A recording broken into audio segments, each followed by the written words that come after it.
नमस्कार दोस्तों, मैं हूं AKS Rajveer literature lover YouTube से और आपको आज देने वाला हूं बिल्कुल सही इन्फॉर्मेशन। और ये इन्फॉर्मेशन जो आपने थंबनेल में देखा है कि सावधान, आपको एक बार ज़रूर देखना चाहिए, एक बार ज़रूर समझना चाहिए, वो बात कहीं ना कहीं सही है।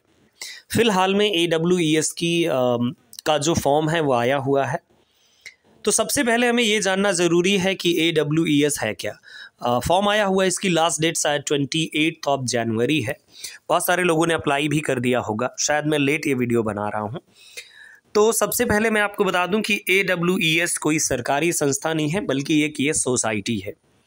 और AWES के अक्रॉस इंडिया अगर देखा जाए, जिन्हें हम बोलते हैं आर्मी पब्लिक स्कूल, तो अक्रॉस इंडिया 136 स्कूल्स हैं। अब होता क्या है यहाँ पर कि जैसे इस तरह से वैकेंसी निकाली जाती है, और क्योंकि यहाँ पर आपको कभी ये नहीं बताया जाता कि किस सब्जेक्ट में कितनी नंबर ऑफ वैकेंसीज हैं। आप ये नोट भी देख सकते हैं, इसमें लिखा हुआ कि एग्जैक्ट नंबर ऑफ वैकेंसीज को अवेलेबल तब किया जाएगा जो मैनेजमेंट होगा पर्टिकुलर स्कूल का, वो अपनी वेबसाइट पर पब्लिश करेगा और वहाँ पर ही पता चलेगा कि कितनी वैकेंसीज किस स्कूल में है। तो सोचने वाली बात यह है कि एग्ज़ाम में किस टाइप का है, क्या होने वाला है इस एग्ज़ाम में। देखिए, ये एग्ज़ाम कुछ इस टाइप का होता है कि जैसे आप टेट सीटेट का एग्ज़ाम देते हैं। टेट सीटेट का एग्ज़ाम देते हैं, आप क्वालिफाई हो जाते हैं, आपके पास एक आपको सर्टिफिकेट दे दिया जाता है। सर्टिफिकेट ये कहता है कि आप टेट क्वालिफाइड हैं या सीटेट क्वालिफाइड हैं, और आप NVS KVS जहाँ पर भी टेट सीटेट मांगा जाएगा वैसे एग्ज़ाम आप दे सकते हैं अगर आप एग्जैक्ट एलिजिबिलिटी क्राइटेरिया में हैं। वैसे ही दोस्तों ये एग्ज़ाम होता है, तो यानी कि ये आपको जॉब देने के लिए नहीं होता। सबसे पहली बात, ये एक टाइप का एलिजिबिलिटी टेस्ट है, इस चीज़ को समझ लीजिएगा। दूसरा महत्वपूर्ण पॉइंट आता है कि जैसे आप देखते हैं कि स्क्रीनिंग एग्ज़ाम होगा, है ना। स्क्रीनिंग एग्ज़ाम से मतलब है कि एक टेस्ट होगा। इसमें लिखा हुआ है कि ये जो टेस्ट होगा 19 और 20 फरवरी 2022 में होने वाला है, और डिफरेंट सेंटर्स में होगा। बात सही है। क्या एलिजिबिलिटी का क्राइटेरिया है, तो एलिजिबिलिटी क्राइटेरिया में देखिए, जैसे TGT PGT और नॉर्मली PRT स्कूल्स में मांगा जाता है, वही एलिजिबिलिटी क्राइटेरिया है। यहाँ पर टेट सीटेट आपके लिए मैंडेटरी नहीं है। और टेट सीटेट मैंडेटरी क्यों नहीं? क्योंकि ये एग्ज़ाम खुद ही टेट और सीटेट टाइप का है।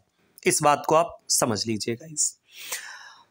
अब आती है बात कि अगर मान लीजिए आपने अप्लाई किया, मेरा एक रियल अनुभव है, एक सही अनुभव जो रियल लाइफ अनुभव रहा है।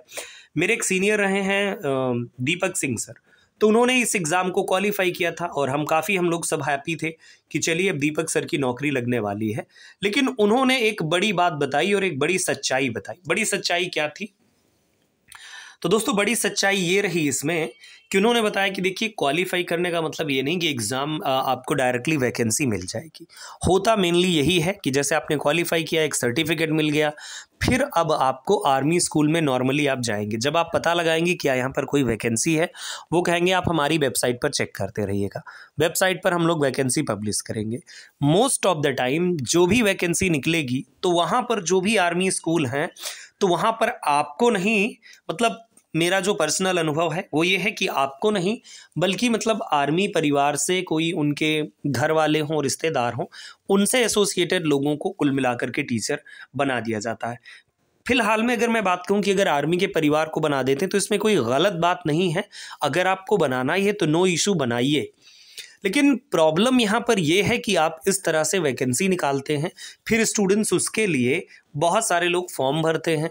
फॉर्म भरने के बाद आप सर्टिफिकेट दे देते हैं, और उस सर्टिफिकेट का होता कुछ नहीं है, क्योंकि वो सिर्फ और सिर्फ 3 साल के लिए वैलिड होता है, और वैकेंसी में उनको मिलना भी नहीं है। रही बात, यहाँ पर कई बार इंटरव्यू ऑर्गेनाइज किए जाते हैं। कई बार क्या, अगर आपका सिलेक्शन होता है ये एग्ज़ाम क्वालिफाई होने के बाद, तो जो नेक्स्ट स्टेप आता है कि अगर वैकेंसी किसी AWES में, यानी कि आर्मी पब्लिक जो स्कूल हैं, वहाँ पर अगर निकलती है वैकेंसी, तो वहाँ पर इंटरव्यू रखा जाता है। और इंटरव्यू में मैं कहूँगा कि ये एक टाइप का बस ढोंग टाइप है कि आप जाइए इंटरव्यू में, बातें बताइए, जो भी आपसे पूछा जाए, होना है नहीं आपका। तो कुल मिलाकर के मेरा कहने का मतलब है कि ऐसे फॉर्म को डालने का क्या फ़ायदा? ऐसे फॉर्म को डालने का कोई फ़ायदा नहीं, क्योंकि हर साल इसी मंथ में, लगभग जनवरी या दिसंबर मंथ में आपको देखने को मिलेगा कि आर्मी पब्लिक स्कूल में लगभग कहा जाएगा कि 7 से 8 हज़ार वैकेंसी हैं, हर साल यही कहा जाता है, लेकिन होता किसी का नहीं है, ये बात मैं दावे से कह सकता हूँ। तो अब आप बताइए कि इस फॉर्म को अप्लाई करने का कोई फ़ायदा? इससे तो अच्छा है कि हम लोग टेट, सीटेट, नेट करें और अपनी ज़िंदगी बनाएं, है ना? बिल्कुल सही बात है। तो कुल मिलाकर के जब ऐसे फॉर्म को डालने का कोई फ़ायदा नहीं है, तो फिर ये निकलता क्यों है? जब आपको उन्हीं लोगों को रखना है, लिमिटेड लोगों को, तो भाई हमें क्यों कहा जाता है कि आप तैयारी करो? बहुत सारे स्टूडेंट्स ने मेरे पास कॉल किया, सर आप ये बताएं कि क्या आप AWES का चला रहे हैं? तो अब मैं क्या कहूँ कि मैं AWES का चला रहा हूँ। जब इसमें आपको कोई फ़ायदा ही नहीं मिलने वाला है, तो फिर मुझे लगता है कि फिर इसका कोई बेनिफिट नहीं है। यहाँ पर बल्कि देखिए ये लिस्ट भी दी हुई है कि जो भी आर्मी पब्लिक स्कूल है, 136 स्कूल दिए हुए हैं लिस्ट बाकायदे, बाकी सारी सी चीज़ें आपको देखने को मिलेंगी, कौन कौन से सब्जेक्ट हैं जिसमें आप अप्लाई कर सकते हैं, लेकिन किस सब्जेक्ट की कितनी वैकेंसी है कोई मतलब नहीं है इसका, है ना? तो कुल मिलाकर के मैं कहूँगा कि आपका ये फॉर्म अप्लाई करना एक तरह से बेकार जाने वाला है। जो 200-400 रुपये आपका चार्ज लगने वाला है, उसमें भी आपको कुछ नहीं मिलने वाला है। क्यों? क्योंकि आप पूछेंगे कि सर हम लोग अप्लाई करना चाहते हैं, उसमें जब कुछ मिलेगा नहीं, कोई जॉब नहीं है हमारे लिए, तो क्या फ़ायदा? तो कुल मिलाकर के दोस्तों बस यही अवेयरनेस देने के लिए मैंने कई सारी पोस्ट में पढ़ा और कई सारे लोगों के मुंह से सुना, तो मुझे लगा कि आपके लिए ज़रूर बताना बहुत ज़रूरी है, क्योंकि बहुत सारे कैंडिडेट हैं, क्योंकि जब बेरोज़गार होते हैं हम और अगर हमें मौका मिलता है कि यहाँ पर सीट खाली हैं, तो हमें लगता है अप्लाई कर देना चाहिए। तो इस बात का विशेष ध्यान रखें।